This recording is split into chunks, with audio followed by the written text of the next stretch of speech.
The gifts of the chosen ones. In a world asleep in illusion, there are those who were never meant to fit in. They weren't designed to be average, to blend with the masses, or to accept the lies handed down through systems, religions, and traditions. These are the ones who carry a fire inside them, a sacred flame that refuses to be extinguished. They are the chosen ones. But being chosen does not mean being privileged.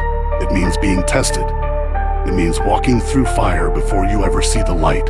These are souls who signed up for pain, for betrayal, for abandonment, and for confusion. Not because they were weak, but because they were strong enough to awaken while others stayed asleep. The chosen one walks a lonely path. Early in life, they are misunderstood. The black sheep of the family, the quiet one, the overly sensitive, the one who cried at night without knowing why, the one who could feel what others couldn't say.